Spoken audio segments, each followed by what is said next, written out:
Amazon интернет-ритейлері күтпеген жерден пайдаға кенелді. Бұл туралы олар 90-ық есептерінде хабарлады. Жаңалықты инвесторлардың жақсы қабылдағаны соншалық компания акциялары бірден 17%-ға қымбаттаған. Осылайша Amazonның капитализациясы әлемдегі ірі дүкендер желісі Walmart Stores капитализациясынан асып түсті деп хабарлайды Finance Yahoo. Компанияда айналымда барлығы 465,168 миллион акция. Amazon капитализациясы бүгінгі таңда 37 миллиард долларға ұлғайды. Walmart'тың нарықтық құны 233 миллиард доллардан сәл асады, дейді автор. Бұл интернет дүкеннің барлық жетістіктері емес. Енді ол S&P 500 индексінің тізіміндегі ең қымбат 7 компанияның қатарына еніп, Dow Jones индексіндегі 11 компанияның капитализациясынан 2 есе асып түсті. Олардың қатарында Caterpillar, Goldman Sachs және Boeing секілді алыптар бар. Мұндай өсімге не себеп деп тілші сауал қояды. Компания табысын инвесторлар не себепті жақсы қабылдады? Мәселе мынада. Ұзақ уақыт бойы Amazon шығынға батып келді. Әрине бұл компанияның дамуына айтарлықтай инвестицияның құйылғанымен байланысты. Айта кетерлігі, инвесторлар Amazonның әлеуетіне оң баға беруде. Жыл басынан бері ритейлер акциялары 60%-дан артық көрсеткішке ұлғайды.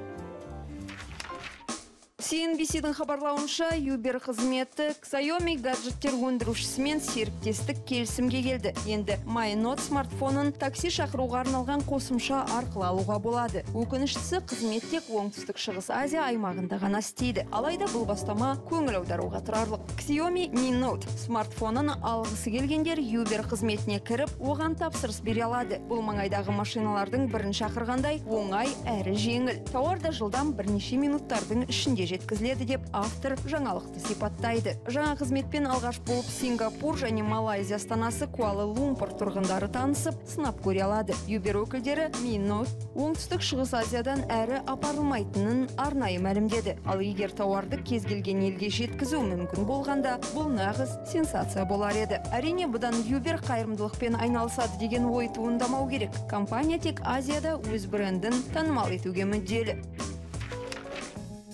Ескі видео ойындардағы кейіпкерлерінің кейпіне еніп, адамзатқа шабуыл жасаған жат планеталықтар туралы айтатын Пиксели фильмінің көрсетілімі аяқталуда. Business Insider'де шыққан мақала авторы аталған туынды Nintendo компаниясының жеңісі ме, әлде жеңілісі ме деген сауалға жауап іздеген. Пиксели фильмінің бюджеті $90 миллион.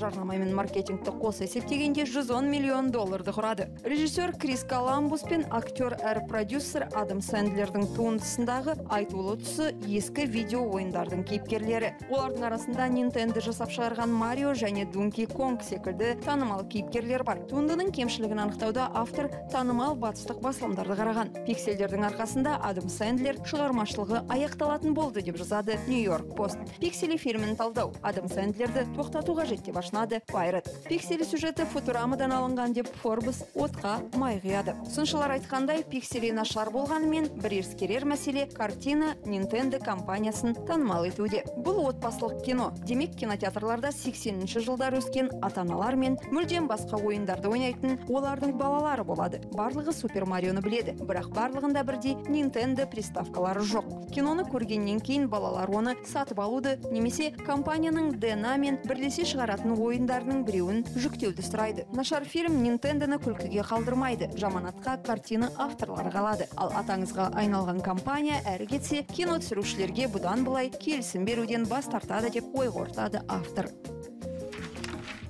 Барак Обама Кенияның Найроби қаласында сөз сөйледі деп хабарлайды BBC. ақш президенті Африка кәсіпкерлік саласында ғаламшардың белсенді дамып келе жатқан бөлігі екендігін атап өтті. Обама жас кениялықтарды және өзге де Африка елдерінің тұрғындарын қорықпай бизнеспен шұғылдануға шақырды. Африка серпіліс үстінде. Африка әлемнің белсенді дамып келе жатқан өңірлерінің бірі. Адамдар кедейшіліктен шығуда. Олардың табыстары артып келеді. Орта таптың саны арта бастады. Өздеріңіздей жастар Африкада бизнес жүргізу жолдарын өзгерту үшін технологияларды меңгеріп жатыр. Бұл африкалықтар және барша әлем үшін үлкен мүмкіндіктерді қалыптастыруда, деді Обама.